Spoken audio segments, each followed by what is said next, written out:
First of all, I would like to thank the organizer for inviting me. The subject of my talk is clinical trials in thyroid eye disease. Clinical trials are studies in humans that are designed to answer specific questions, especially about treatments.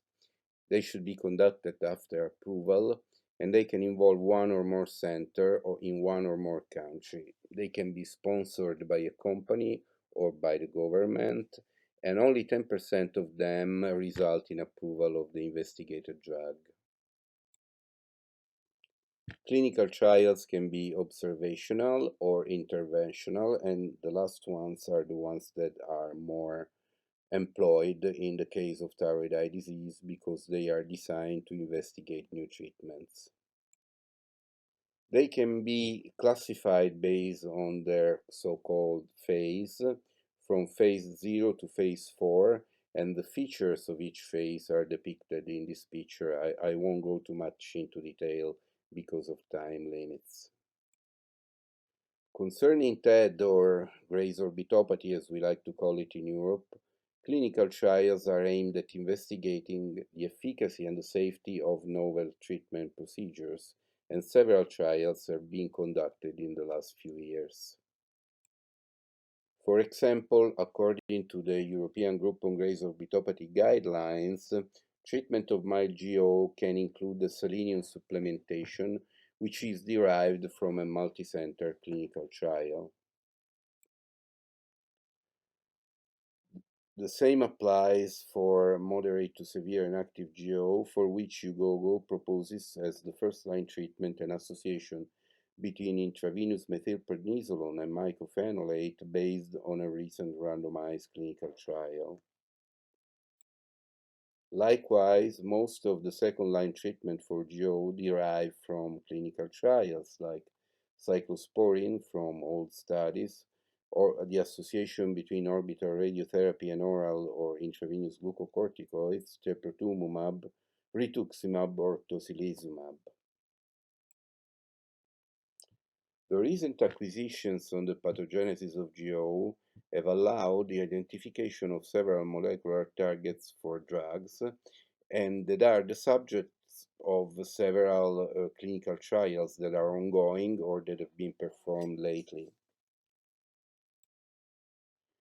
When designing a clinical trial, there are a few key points that have to be taken into account: the background, the study design, the sample size, and the outcomes. The background based on which a clinical trial is designed is preliminary evidence that comes from clinical data, for example, case reports or retrospective studies, or preliminary evidence that comes from basic studies. An example is the studies we have conducted on the use of statins in GO that are based on the observation that statins protect from developing GO in patients with Graves' disease. Other examples are the studies on teprotumumab that are derived directly from lab studies beautifully conducted by the group of Terry Smith, for example. Interventional studies on medication can be of two types, and then can be a drug or a procedure versus placebo, as for example in the teprotumumab studies, or a drug or a procedure versus standard treatment. As I told you earlier, clinical trials can be multicenters, as for example the studies on teprotumumab, or they can involve a single center, as the study we performed recently on statins. Another key point is masking. Of course, a study against placebo is supposed to be double-blind and thus masked, whether studies against standard treatment, for example, intravenous glucocorticoids, are often open label because it is impossible to mask patients. The calculation of the sample size is essential in planning a clinical study, and it is critical to understand that different study designs need different methods of sample size calculation. Sample size is generally intended as the number of patients that is sufficient to achieve statistical significance for the primary outcome measure based on preliminary data. A key point in clinical trials in GO is the definition of the study outcomes. Several primary outcome measures have been used in different studies. One uses a composite evaluation of GO, and GO is considered improved when at least two of the following criteria in the study eye are fulfilled without worsening in the other eye, and these are an improvement of proptosis, an improvement of the clinical activity score, of eyelid aperture, of diplopia, or of eye ductions, and of visual acuity. In other studies, however, the primary outcome measure was an improvement of the clinical activity score, as, for example, in the studies on teprotumumab. Let's now see a few details on the most recent clinical trials conducted in GO, in which the following drugs or procedures were investigated, namely rituximab, teprotumumab, mycophenolate, the association of radiotherapy and azathioprine, tocilizumab, and atorvastatin. Rituximab is a chimeric murine human monoclonal antibody against the CD20 molecule that is present on B cells. CD20 is present all across the development of B cells, but not in plasma cells. Although the role of antibodies in the pathogenesis of GO remains to be established with certainty, it is very likely that B cells function as antigen-presenting cells in orbital tissues of patients with GO. Thus, B cells are present in the orbital infiltrate of GO patients, and their number correlates with the clinical activity score, suggesting that they play a role in the pathogenesis of the disease, and which has posed the basis for investigating whether rituximab can have any effects in patients with GO. Two clinical trials have been conducted for rituximab in GO, one in Italy by the group of Mario Salvi. In these clinical trials, patients were randomized to receive intravenous methylprednisolone or rituximab, and the primary outcome measure was the reduction of the clinical activity score, which was greater in the group given rituximab than in the group given cortisone, beginning at 12 weeks from the beginning of treatment. However, in another study performed at the Mayo Clinic, it was shown that there was no difference between rituximab against placebo. One possible explanation for the discrepancy is the different duration of the disease, which was shorter in the Italian study compared with the American study. As mentioned earlier, mycophenolate has been proposed by Ugogo in association with intravenous glucocorticoids as the first-line treatment for GO. Mycophenolate inhibits inosine monophosphate dehydrogenase, which results in decreased antibody production by B cells and in an antiproliferative effect on both B and T cells. Moreover, it induces apoptosis of activated T cells and inhibits expression of adhesion molecules and recruitment of immune cells. Furthermore, mycophenolate inhibits fibroblast proliferation and functions and is available as mycophenolate mofetil and/or enteric-coated mycophenolate sodium. Ugogo conducted a multicenter randomized clinical trial in which mycophenolate was added to methylprednisolone and compared to methylprednisolone alone in active moderate to severe GO. The primary outcome measure was the improvement of GO according to the composite evaluation at 12 weeks, which was not fulfilled. However, a post-hoc analysis revealed a better improvement of GO at week 24 and at week 36 in patients given the combination treatment.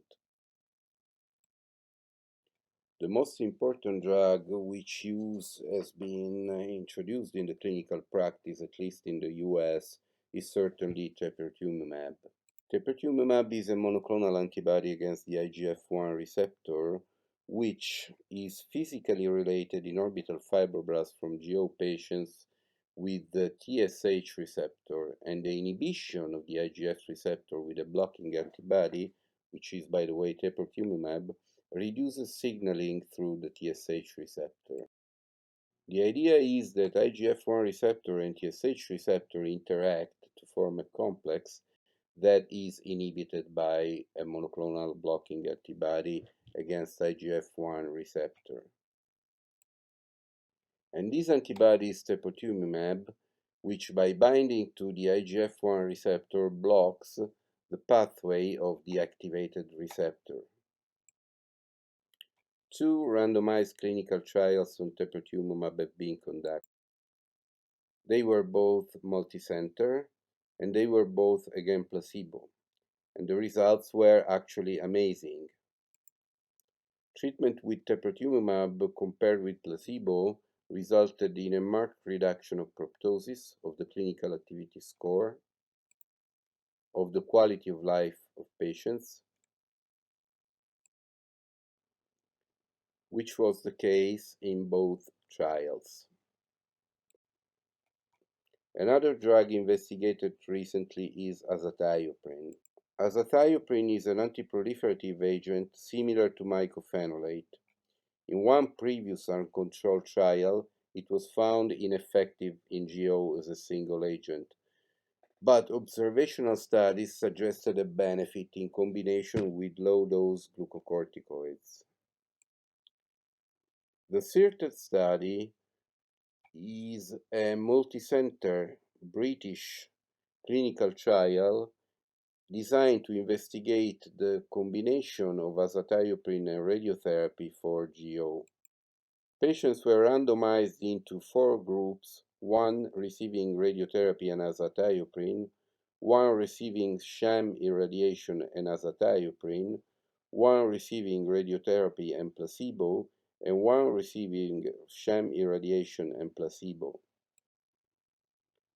Whereas radiotherapy did not seem to have any effects, azathioprine had a beneficial effect on the outcome of GO. However, the study has a major limitation, which is a very high dropout rate, presumably due to the adverse events related to azathioprine. A brief mention on tocilizumab. Tocilizumab is a monoclonal antibody against the IL-6 receptor, which is presumably involved in the pathogenesis of GO. A small clinical trial on rituximab was conducted in Spain, resulting in a beneficial effect in GO, and one randomized clinical trial is currently ongoing in Italy. Finally, I will conclude with statins. Statins can have a beneficial effect in GO because of their direct anti-inflammatory actions due to their so-called pleiotropic effect, or because they reduce cholesterol, which is increased in GO patients compared to non-GO patients with Graves' disease. Based on the observation that statins exert a protective role on the development of GO in patients with Graves' disease, we conducted a single-center, open-label, randomized clinical trial in which statins were added to intravenous glucocorticoids and compared with glucocorticoids alone. The primary outcome of the study was the overall response of GO to treatment at 24 weeks using the composite evaluation, and the proportion of responders was higher in the group given statin plus methylprednisolone compared with those given only methylprednisolone, as shown in this slide. In addition, patients in the statin group had a better quality of life both at 12 and 24 weeks, suggesting that the addition of statins may be helpful in treating patients with GO when intravenous glucocorticoids are planned.